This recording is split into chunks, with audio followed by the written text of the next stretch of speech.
मनखे एक समान, यानी हर मनुष्य एक बराबर है। हमारे समाज को यह संदेश देने वाले गुरु घासीदास जी की आज जयंती है।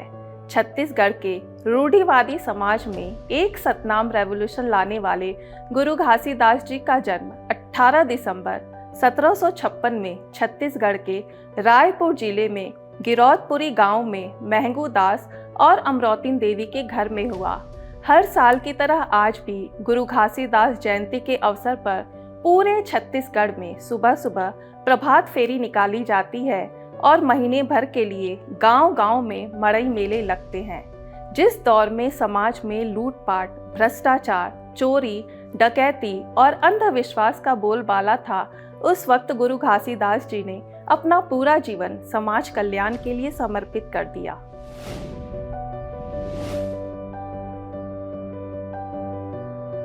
आज हम जिस सोसाइटी में पैदा होते हैं उसी में अपनी सहूलियत के हिसाब से ढल जाते हैं, लेकिन अब से 266 साल पहले जन्मे गुरु घासीदास जी समाज में बदलाव की एक ऐसी परंपरा लेकर आए जो न सिर्फ मानव बल्कि जानवरों, पशु पक्षियों का भी कल्याण चाहती थी। इस दूरदर्शी समाज सुधारक ने बहुत कम उम्र में ही छत्तीसगढ़ की हर जगह की यात्रा की और लोगों को पशुओं की बलि, जाति, भेदभाव, छुआछूत जैसी कई बुराइयों के बारे में अवेयर किया।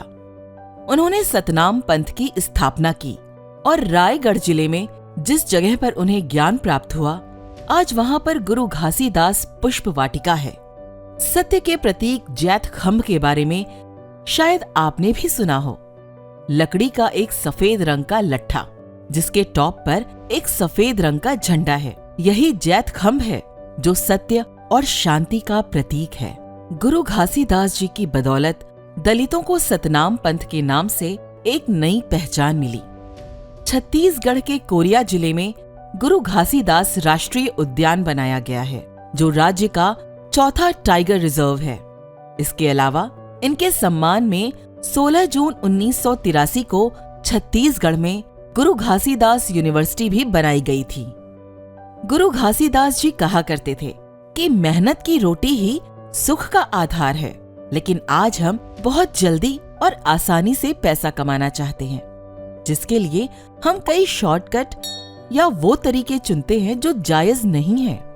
लेकिन शायद एक वक्त के बाद करप्शन से कमाया गया पैसा हमें खुशी नहीं देता और हमें खुद की नजरों में ही कसूरवार ठहरा देता है। 18वीं शताब्दी की इस महान शख्सियत ने उस दौर में विधवा विवाह को फेवर किया था और आज 21वीं सदी में होकर भी हम में से कई लोग विधवा विवाह के पक्ष में नहीं होंगे। आध्यात्मिकता भारत की संस्कृति है और हमारे रीति रिवाज हमारे गाइड, लेकिन हम आज भी ऐसी रूढ़ियों से बंधे हुए हैं जो जरूरी हैं ही नहीं।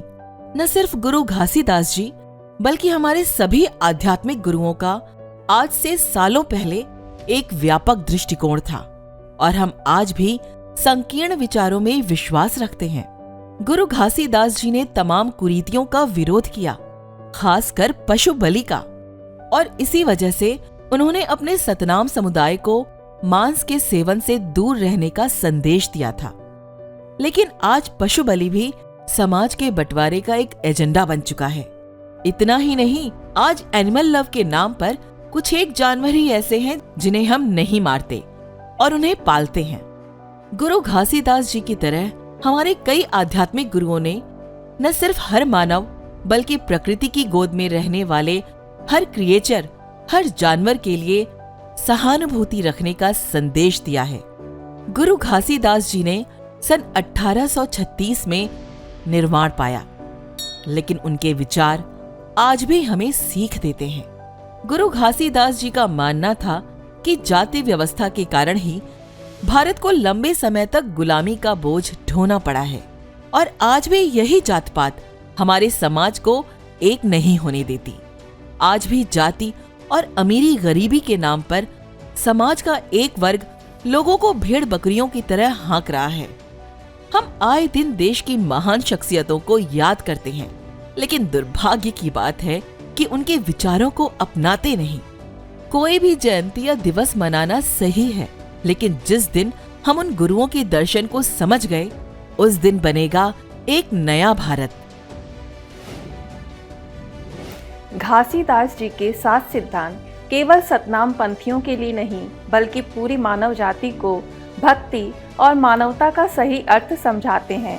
गीता में भी स्पष्ट लिखा गया है कि अपने अपने कर्म में लगे रहकर भी मनुष्य परम सिद्धि को पा लेते हैं।